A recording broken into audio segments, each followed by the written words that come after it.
Hi, I'm going to say a few words before I sit down to moderate. So I know that I'm standing between you and lunch. So thank you all for being here today. We're about halfway through the day.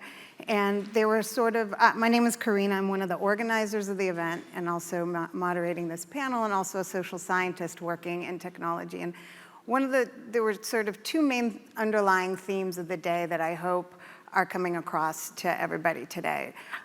One is the importance of multidisciplinary work and collaboration for systems change. And the other is the idea that profitability and social benefit are not mutually exclusive, and that is a false dichotomy, and that you can do good and do well at the same time. So with this panel, we're going to be talking about technology and society. And I want to begin by saying that people are tool-making animals. We use tools. And digital information and communication and artificial intelligence technologies are all tools that are transforming our world. Anyone who's been around for the past 20 years has seen that in action. And during that time, social scientists have been looking at this and looking at how these tools affect society, how they impact our interactions, how they change our behavior, alter our daily routines, reflect and shape our values, reinforce our biases and power imbalances, and so forth.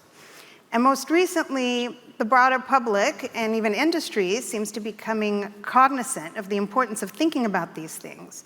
And there's been a rise in academic and civil society groups that are arguing for imbuing social and ethical considerations into the business models of connected technologies, and working on producing frameworks and checklists and practical guides and other elements for operationalizing these things. There's other groups like All Tech is Human, which is another group that I work with, that aim to grow the responsible tech ecosystem by diversifying and expanding the workforce, the tech workforce, with the idea that we're going to get better tools if you have a more diverse group of people making them. For government, there's a number of public policy and regulation decisions that need to be made to create more systemic approaches. And for industry, a big issue is trust. And it's not a new issue. I was moderating a panel here on campus on trust, transparency, and technology in 2018. And just last week, Forrester released a business report arguing that every company that relies on technology to connect with consumers must develop a responsible and ethical tech strategy to earn shareholders' trust, with the idea that trust is irrevocably connected with the value of your brand and that it drives business value. So the people on this panel work on these topics from the perspective of civil society, impact investing, industry, policy, and venture capital. And so that's what we're going to be talking about today before lunch. So I'm going to let each of you guys maybe take a minute to introduce yourself, beginning with Sam, and then moving on to Samira, and then Jenna. Great, thank you, Karina. So good morning, my name's Sam Sharps. I'm from the Tony Blair Institute for Global Change. Most of the time I'm based out of London. It's kind of a strange period to be working for a former Prime Minister right now, and the Institute is largely on hiatus this week while while Tony is doing his formal duties, but I'm delighted to be here representing TBI nonetheless. So just briefly, what I wanted to talk about today was really the mission of the Tony Blair Institute and why Tony is so interested in tech as a kind of way in to explain a little bit about what Karina was just alluding to there, which is the role of government and policy in deciding some of these issues. So Tony's post-political career has been dedicated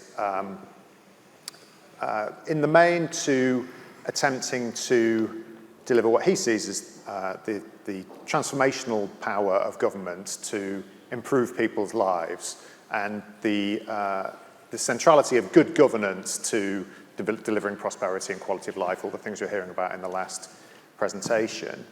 And increasingly the work he's done has centered on tech as a kind of common thread running through just about every element of governance, every element of economic and societal developments, and that makes a lot of sense to all of us in the room.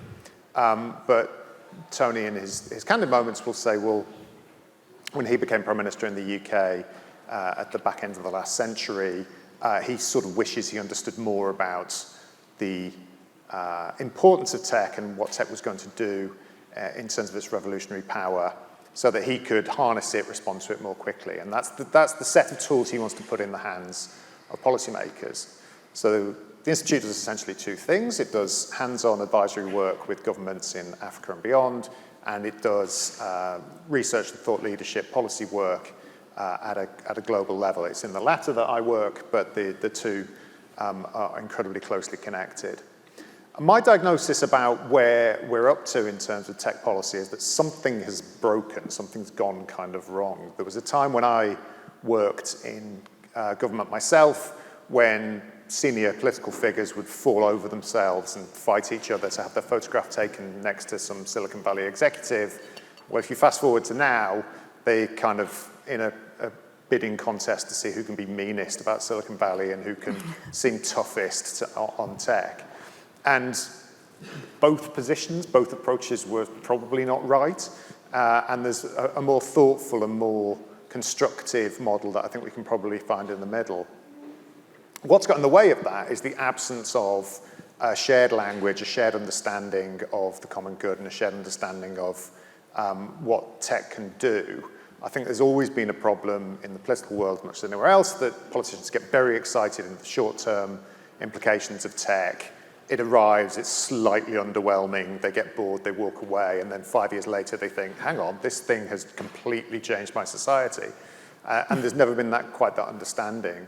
Similarly, there's always been a problem with how the tech industry interacts with government. There's a sort of more or less noble tradition in this part of the world of just kind of thinking, yeah, policies, just get out of my way. Like, I'm not really interested in doing politics.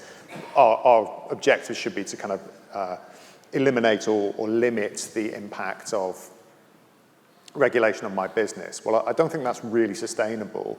And that's led to a set of quite frustrating conversations where the tech industry has presented legitimate policy objectives as completely unrealistic or undeliverable or technically kind of naive. And so we've reached a stage now where we are seeing waves of laws being passed by governments in Europe, in the US, and elsewhere in the world, which are going to have fairly profound effects on the way that people build their tech businesses and the way that they can operate. Not all of those are incredibly well developed. Not all of those really have a good understanding of the trade-offs that are necessary within this policy area, but they're an indication of the fact that politics is going to be a central part of how tech businesses develop. So the thing I'd say, just to round off, is that those days of just wanting the government out of your business and not really wanting to engage, they're gone. And any sustainable, thoughtful, progressive, whatever word you want to apply to it, approach towards human-centered tech has to include that element of policy, that element of governance in it, because whether you like it or not, it's going to come and find you. I'll stop there. Yeah, thank you. And I think, I'm hearing that the technologists and the policymakers need to be talking to each other. And I think the other key word that I heard there is trade-offs, because it is complicated and it is nuanced, and you need people who understand those things. Yeah. Thank you. Totally. Go ahead. Samira Khan. I'm on the Global Public Affairs team at Microsoft, and the role is twofold. One is really rooted in stakeholder management, and secondly, just articulating our positions around particular topics, sustainability, societal impact, etc. And the main sort of internal team I interface with is government affairs. We have government affairs officials in multiple markets, government affairs employees in multiple markets who are dealing directly with officials and working with them.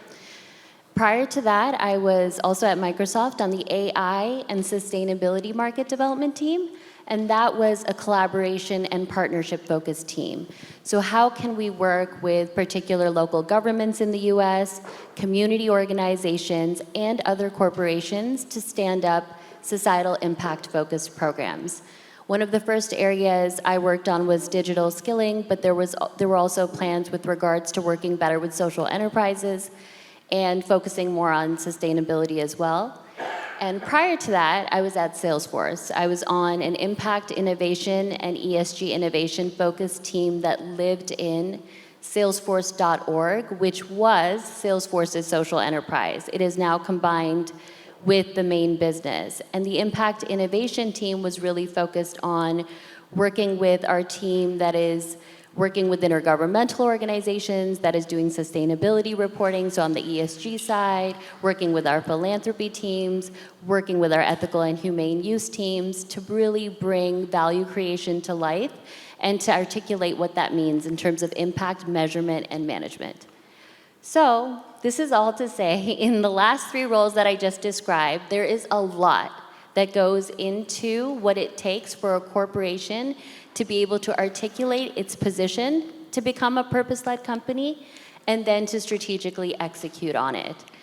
So not only are they trying to think about what is material to the business in terms of profitability, short-term outcomes, what we've typically used to measure the success of the business, they're also thinking about the various stakeholders they touch that affect their business, including investors, including employees, as well as the communities at large. So currently, I think big tech is dealing with a lot. They're grappling with a lot of different forces, and they are going to have to perhaps fundamentally change the way that they do business in order to be truly purpose-led. Yeah. Thank you. Hi, I'm Jenna Nicholas. I am the co-founder and CEO of an organization called Impact Experience, where we do a lot of work connecting investors, entrepreneurs, artists, and in communities that have been overlooked and underestimated.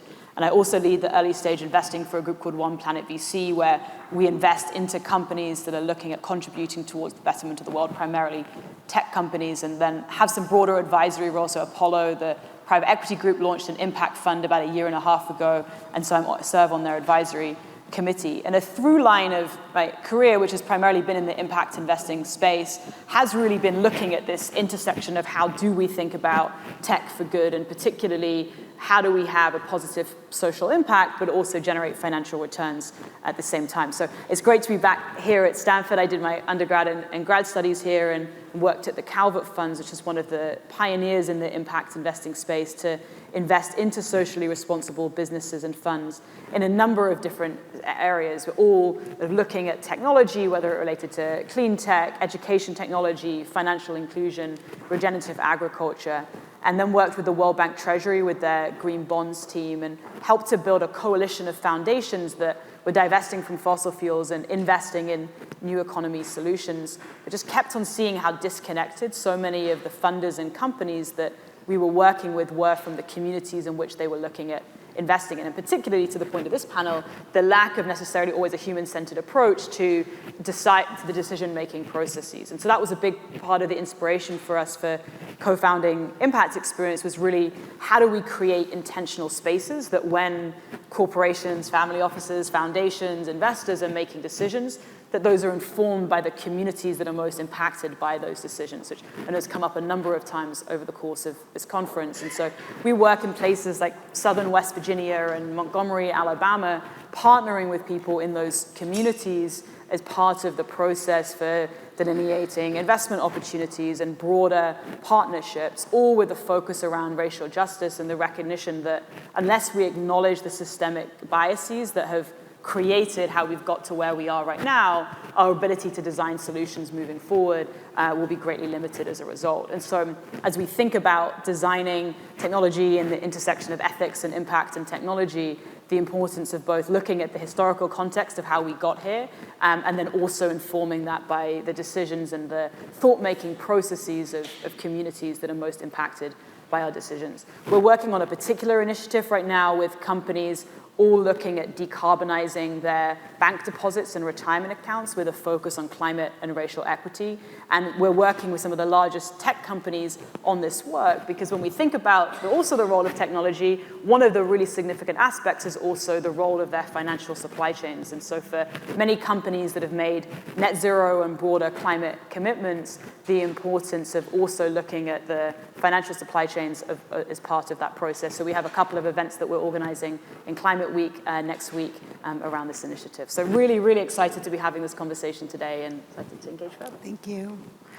Well, lots of interesting questions to ask. I'd like to start with Samira. When you talk about, like, you're working in industry, you've worked at Microsoft now and Salesforce, what do you find works trying to bring these ideas to within the company in terms of, buy-in from the various players and the process, and what do you find are some challenges there? Yeah, I think this was mentioned earlier, but just having a common understanding of what the key focus areas are for the company.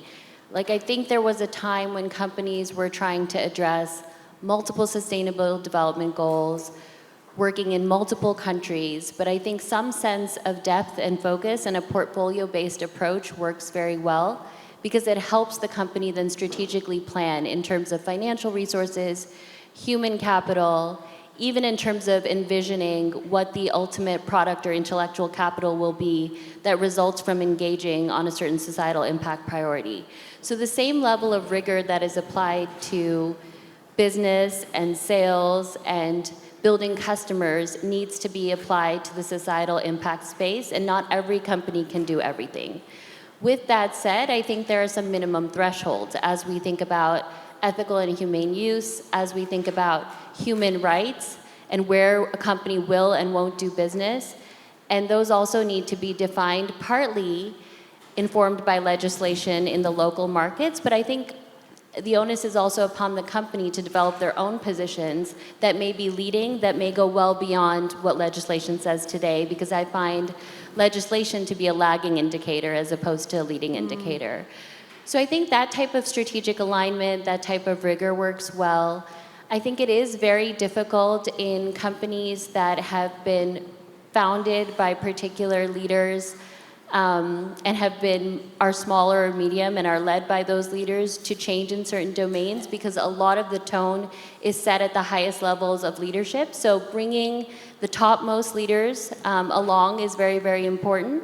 So that's kind of a top-down side. And then bottoms up, having that sort of passion and movement that's coming from the employees to really move the needle and convince what we call like mid-management level, budget holders, et cetera, to really commit resources to something that they may not be rewarded on immediately, because there is a lack of outcomes and a lack of, quote, KPIs or whatever you want to call them within businesses to measure progress on societal impact. And secondarily, the results take longer. So it's a longer horizon work. But yeah, there's a lot more I could say, but I'll just pause there. But those were the two big ones, right? So like, how do you work in the KPIs that are these sort of social metrics that aren't traditionally involved, and how do you work in something that is going to be long-term thinking? Like, those are kind of the big key challenges, right? If you have some brilliant ideas, how to do that. But, Jenna, I think you were mentioning creating intentional spaces, and I would love to hear an example of a project that you did where kind of how all that multifaceted aspect all work together. Wonderful. Yes, thank you for the question. So one of the communities that we work very actively in is in Montgomery, Alabama, and we've been bringing groups there, a lot of corporates and investors, and a big part of that is visiting the Equal Justice Initiative, Lynching Memorial Museum, meeting local entrepreneurs. And so as investors and companies are thinking about their investments into technology companies and around hiring, board selection, investment decision-making processes, and particularly over the last couple of years where there's been an increasing focus of thinking about questions around racial and gender justice as part of those decisions, being able to look at what is the through line between the history of slavery, lynching, mass incarceration, and the present day manifestations of that within many of these organizations as part of those decision-making processes. So we have a curriculum that we've designed as part of our work with Impact Experience. So we engage people before the experiences in a curriculum that's a mixture of readings and videos that we curate for the groups that we work with. So we do work both internally within companies, within foundations, and then across groups, so which are thematically, so looking at health equity and climate justice and education equity. And then the actual experiences themselves are typically over the course of 2 to 3 days. We have about 30 people as part of those experiences. A lot of the work is around trust building, just given the nature of engagements in many of these communities where there has been more of a history of extraction and a lot of lack of trust for people who are coming in from the outside, the importance of really laying that groundwork of trust at the beginning. We integrate music and the arts throughout experiences. We find that's just a really powerful way as part of the processing of what can often be quite intense experiences. We engage what we call provocateurs, who are experts in the areas that we're engaging in. And it always ends with a set of commitments and next steps. So there's an action orientation to the time together, and we then support on the fulfillment of those commitments over time as part of the broader arc of the engagement. And how does this then come back to our individual work and our investments and broader decision-making processes moving forward? Wow, that's amazing.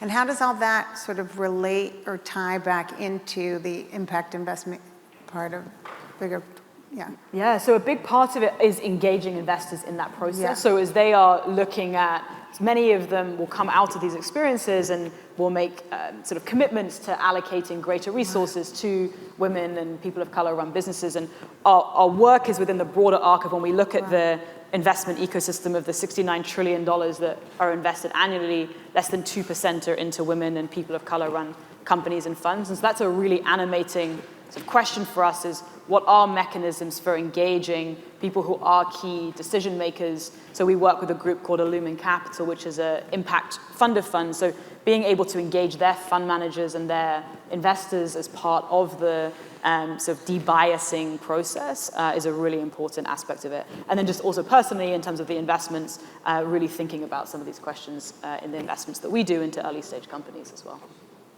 That's great. So Sam, I'd like to ask you, as you work on sort of the global, and you're traveling all around the world because there's a tendency to have a focus on the US, when you think about the role of the various stakeholders, whether it's industry or government or civil society or individual, how would you describe that? Yeah, it's really interesting.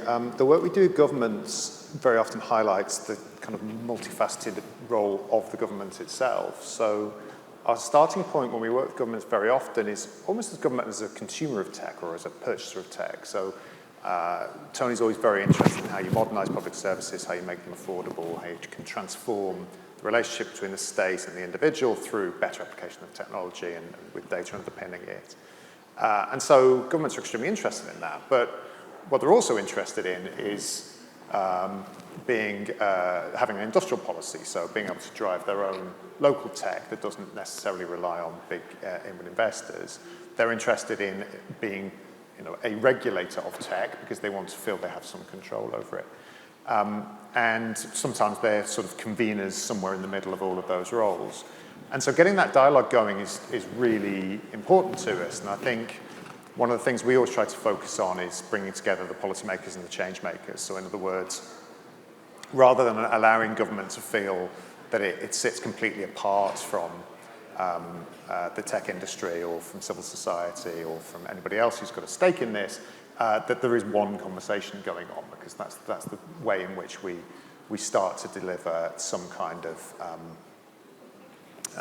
common understanding, common language, and common way forward.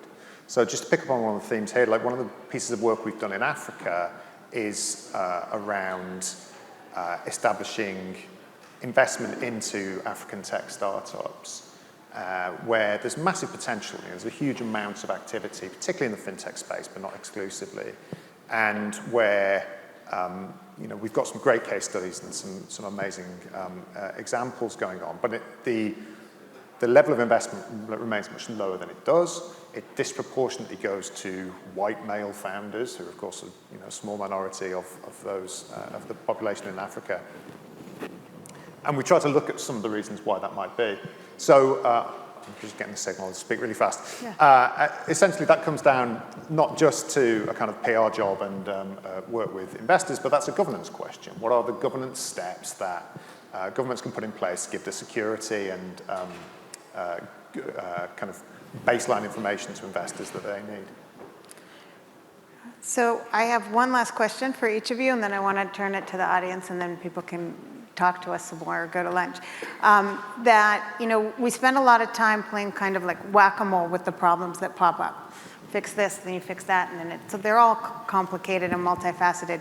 If each of you could think about what are some of the qualities or elements of a healthy digital public space or a healthy, you know, connected technologies, what would you say? And maybe we can start with Jenna and move in this direction.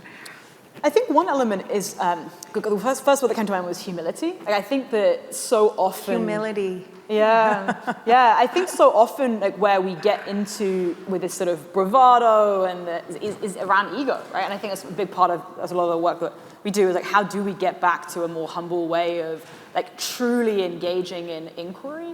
I think there's people will often say, right, that technology is just a tool that can be used for good or bad, and that I think so much of what we have seen, and with the media and social media in particular, is just a outrage of like, here's a diatribe of my opinion, but the ability to actually suspend judgment and to recognize that there's incredibly a diverse set of perspectives, and the ability to, that's why I think about humility, that it humbly engage in an attitude of learning, and I think can be incredibly conducive to ongoing. It might be a little bit of a utopian vision, but you know, I think there's a lot of possibility of what can come about if we engage from more of a place of humility. I think that's beautiful, but I'm an utopianist, so. Samira, what do you think? Yeah, I mean, I think this is very much an exercise in individuals self-reflecting and taking the time to define their values, because I think ultimately this is values-driven work. If you haven't, you know, realized or don't have the cognizance that there's a reason that we should be investing more in minority-led businesses or innovation, then there's going to be a barrier, because what are we but a collection of individuals in society? So I think it's a lot of deep individual work, and then that leads to other benefits and the creation of change makers who are able to play a more leadership level role, the desire of corporations to engage with academia, to engage with communities differently, to really understand what are the true root causes of the problem and what are the levers to pull, because oftentimes there's a lot of reinventing of the wheel and sort of different stakeholders defining the problem and not understanding how it's truly impacting the community. So we need just greater incentives, momentum, and push behind integrated work across sectors on key challenges, and for unlikely players in unlikely markets to really talk more about what global resilience means. And that sort of a breakdown of bias, that's sort of an openness, I think first starts from individuals doing a lot of work themselves and realizing sort of the world, or almost defining the world they want to see in the future. And I know that's very nebulous and high level, but I think only then will you be able to have a world that respects ethics, have a world that believes in minimum human rights, believes in minimum basic income, that it is simply wrong for people to live sort of in a certain way because we can support them. There's other ways to have, you know, there are ways to change the business model to support them. So I think it needs to come from the heart, in essence. Thank you, Samira. Sam? Really quickly. That's all right. We're good. It's a very similar point, empathy. It's about Yeah. understanding that other people's points of view are completely legitimate Yeah. and putting yourself in the place of them and trying to understand what their objectives are. I think that's really important. Thank you. Thank you so much. So, Questions? Should we open it up for questions? Yeah. I'll take the applause. So let's open the question. Yes, over here.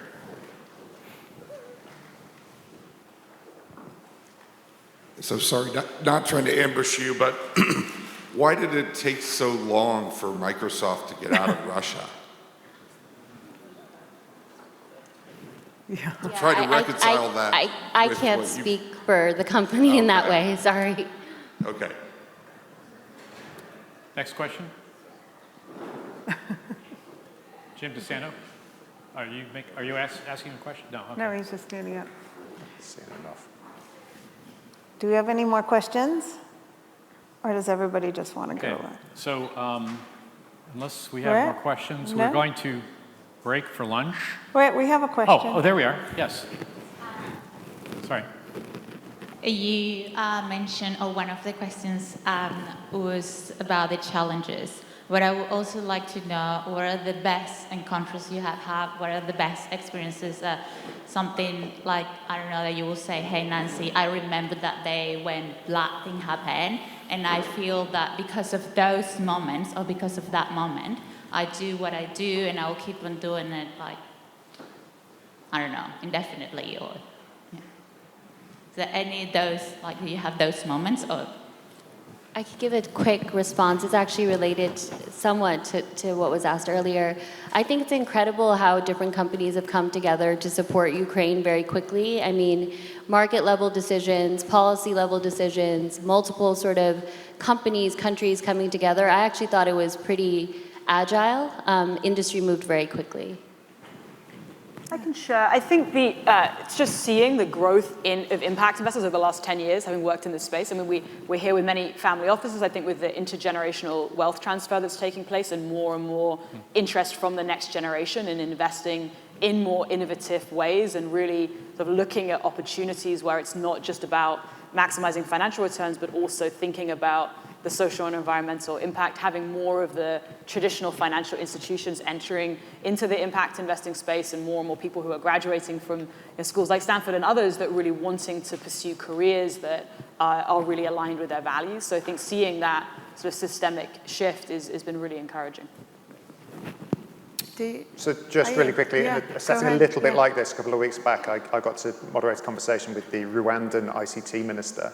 Rwanda's a country that came out of a genocide situation a couple of decades ago, and now is on the path to, substantial better quality of life for all of its citizens. It still has its issues, don't get me wrong. But to sit with a government representative who was so clear-sighted about the role of technology, the role that investment and application of both imported and natively developed technology could do for citizens. That was incredibly inspiring to me. And I think the more we can, in our own humble way, the more the Tony Blair Institute can develop a new generation of leaders like that, I think the better everybody's chances will be. Well, thank you for that, and thank you for that question. That was a great question, and Thank you. great way to go to lunch. Thank you.